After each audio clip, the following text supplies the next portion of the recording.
Hey guys, subscribe for daily content. And if you're shopping for gear, make sure you check out the description for the newest items at some of the very best online retailers. There's also links for some of the items that I personally recommend. Thanks! What's going on YouTube? Metal Complex here, and welcome to this week's episode of The Knife Guys. So what are we talking about today? I feel like, let me be careful about this. It is my opinion, and I'm very confident about this opinion, that we exist in a time period in the knife world where there are more options than there have ever been for anybody. If you are somebody who likes to buy American knives, you have more options now than you ever have had. If you're somebody who likes to buy ultra premium, crazy, right, these crazy materials, more options now than we've ever had before, right? And even considering what inflation has done to everything, a lot of this stuff, a lot of these weird exotic materials that people go after are actually more attainable, right?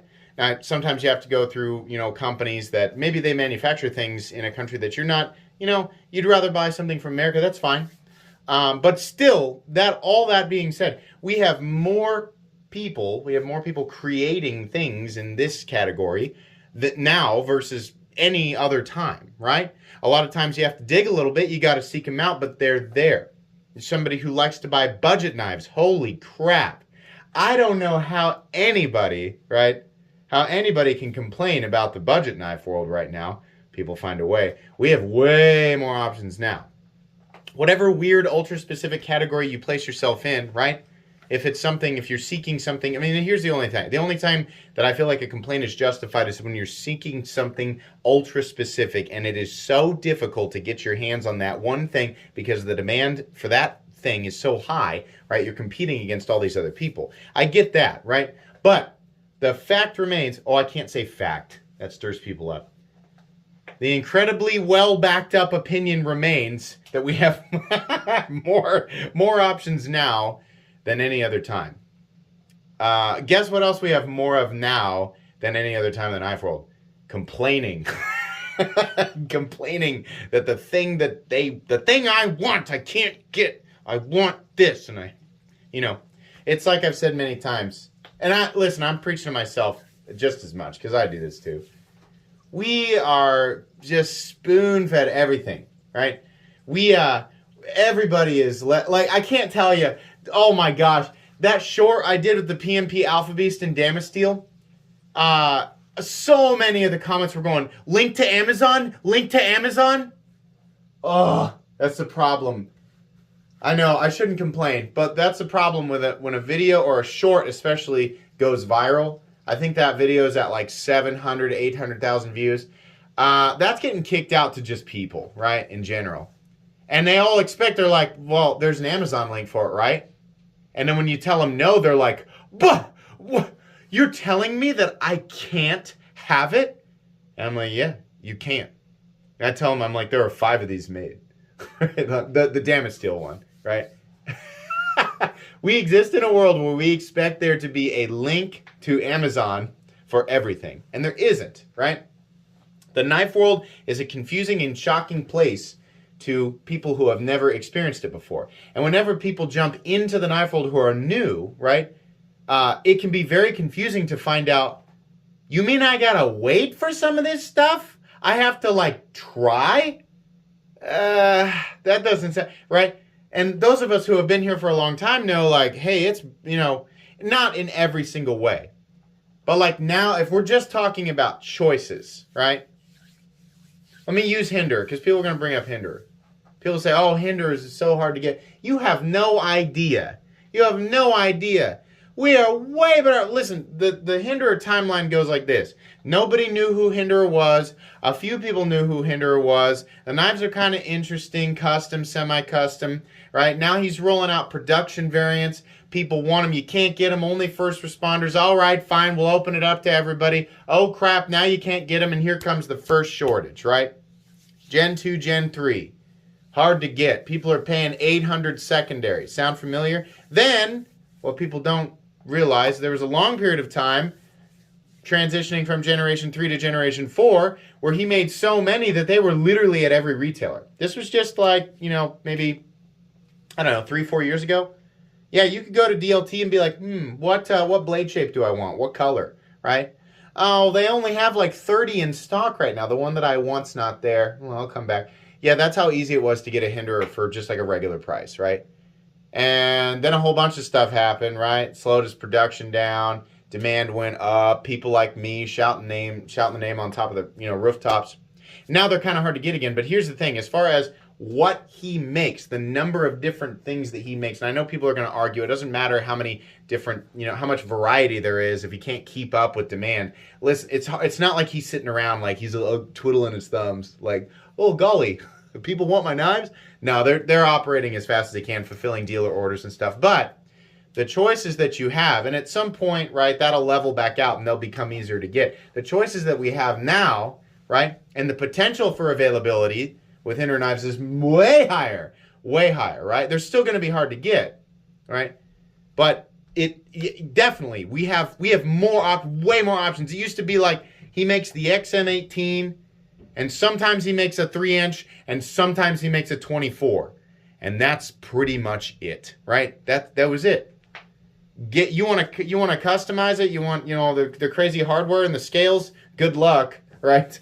But no, now it's better. But yeah, it's kind of difficult.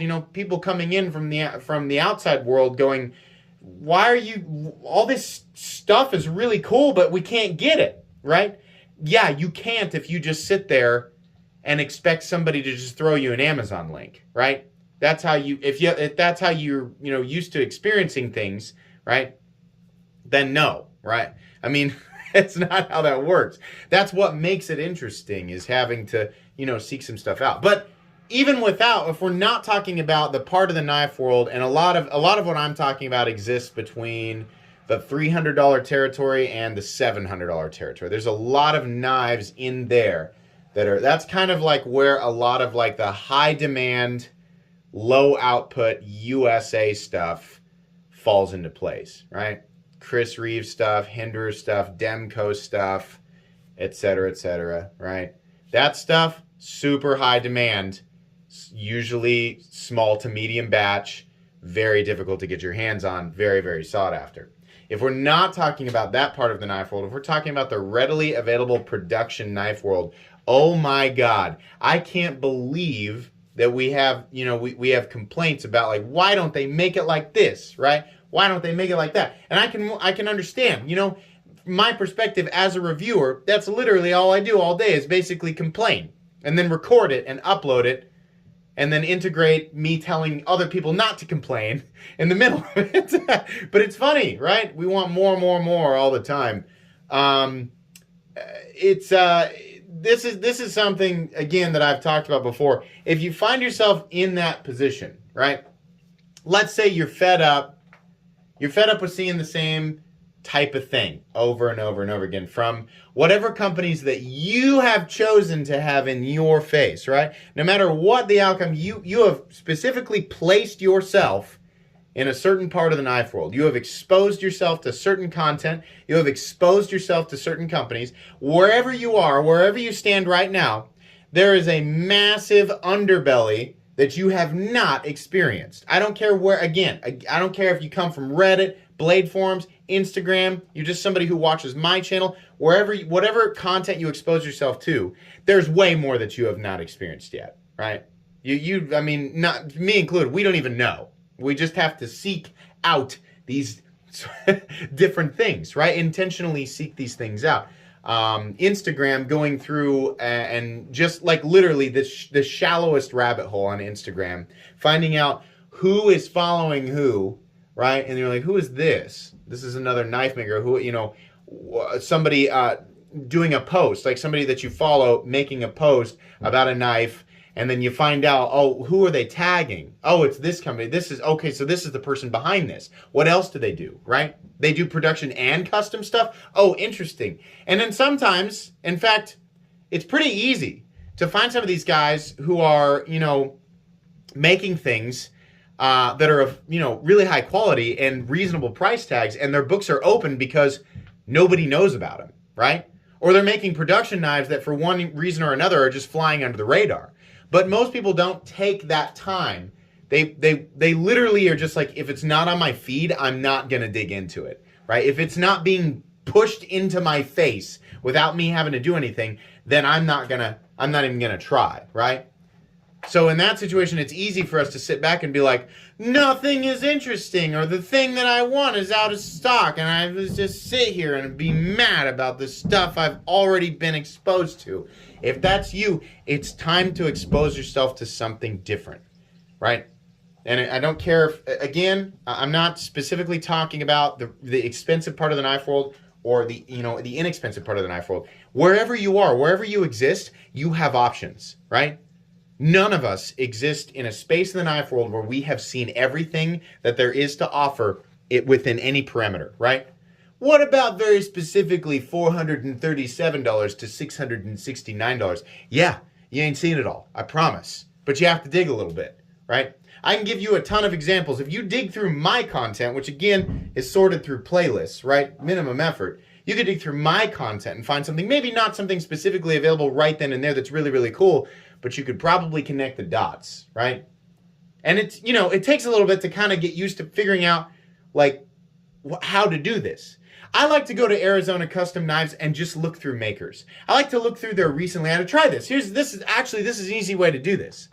And it doesn't always yield exactly what you're looking for, but it's an interesting way to expose yourself to people that you may have never, known existed. Go to the recently added. Every day at Arizona Custom Knives, they add new stuff. Oftentimes, these are custom knives or rare knives that are being sold on Arizona Custom Knives through consignment. And what that means is the prices are outrageous. But that's not what we're after, right? You can buy from Arizona Custom Knives if you want to. That's not what we're after. I like to look through there and find out about different makers, past collaborations. Oh, crap, I didn't know so-and-so collaborated with so-and-so to, do a semi-custom through this. That's weird. What else did they do? What else does this person do, right? Then you start researching that person, pulling up their Instagram and finding out, dang, they've done a whole bunch of stuff since then. It's actually really fun to do that. People ask me all the time, like, how do you discover these new people? Basically like that. You can go to retailers that sell custom knives, find a name, and then just do a simple Google search to find out this is what they've been doing, right? And then a lot of people say, well, I don't have Instagram. Well, get it. Find some social media platform where there are knife makers, manufacturers, where they are present, right? Basically, allow yourself the tools to research and dig into this stuff.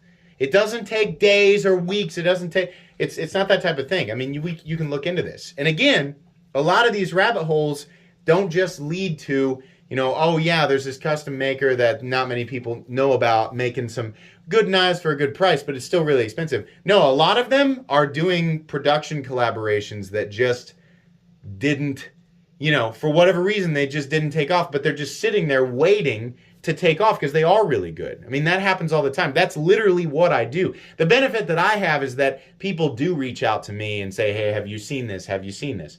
But I still like to discover and dig on my own. This will allow you to expose yourself to different parts of the knife world, right? If you're stuck, if you feel like you're bored, if you feel like you've seen it all, there's something literally right around the corner that might interest you. It might be more or less expensive, but it's there. It's waiting to be, sought out. I've found joy, as I've mentioned many times, I've found joy experiencing weird things, right? I've seen, I've seen a lot of what I feel like I've wanted to see in certain territories, or I feel like if I keep digging, there's probably more oil, down below. If I just drill a slightly north or slightly south, right? There's probably more there, sure. But I've found that I get much more enjoyment by experiencing things that are a complete and total contrast to the things that I have loved in the past, right? You feel like you get set in your way. Like, I like a specific aesthetic, right? I like diamond textured titanium and a tumbled blade, and then I like, about this size, and I like the ergonomics that are similar to the Manix, right?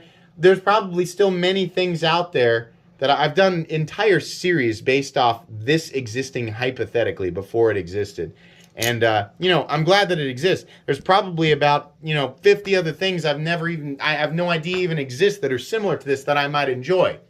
But I've found that, going off that beaten path and intentionally exposing myself to things that are not the same at all. And then I don't, truthfully, this Gerber double down, it's not my cup of tea at all. Not practical. It's not made in a way that this thing brings me joy simply because it exists, because it's weird, right? There are so many things wrong with this, but the fact that we have a Balisong style, it doesn't actually free swing because it's got these locks that kind of stop it from doing that. A Balisong style folding machete, the fact that this even exists is interesting and brings me a weird specific amount of joy. Now, that doesn't mean that I would buy it, but the fact that this exists and brings me a specific amount of joy is implication enough that that thing was a reminder to me, like, hey, there's so much weird stuff out there, man. And even if it's like something that you have seen, right? Like, we all saw a picture of that, but now having it here, it's like, oh my gosh. And it was so funny. It put a big smile on my face just kind of messing around with it. And again, it's like, yeah, okay, but Complex, you can sit here and preach all you want, but you get this stuff sent to you, right? So you get exposed to this stuff at a much higher pace. I wish that I could go back and tell myself when I was only, and today I'm speaking to people who buy lots of knives. And lots of knives can mean different things. One knife a month, one knife every few months, a few knives a month, right? One knife a week, I have no idea. Whatever your pace is, that's, I would probably buy, before I started the channel, I would buy, sell, and trade probably about 15 to 20 times per year. And I know that there's a lot of people watching who do about the same thing. I wish that I could go back and tell myself then, you think you're bored? You think you've sought out everything you can seek out in these territories? You have no idea. There's so much more out there. I'm living proof of it, right? Almost 2,900 uploads. I find new stuff every single week that interests me more than the last week. There's just too much. And we live in this age where a lot of people think the golden age of the knife world is over and we're on the down. No way. We have not seen anywhere near the peak of this, this area, this world, right? And we're just a corner. We're the enthusiast knife world, right? There's kind of the surface level knife world, right? Your Gerber stuff and your stuff that you can get at the Walmart and the, and Cabela's and stuff like that. There's that. We exist in a very specific corner. Our little corner has seen nowhere near the peak, and certainly the entire industry has not seen its peak. I mean, there's more and more and more people flooding in all the time. I mean, I would say knife channels, like very specific knife enthusiast channels in general, should be a clear indication of that. We have not one, not two, but many knife enthusiast channels that have shot up in overall engagement and subscriber count. People who have blown by me. I'm at the point now where I can say, yeah, the channel is pretty large, right? What are we at, 134,000 subscribers?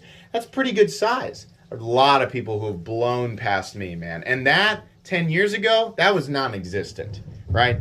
That was just not a thing that happened. But we have lots of people interested. So we have more people buying things, right? We have knife companies growing. We have small business owners growing. We have small, knife operations growing larger, right?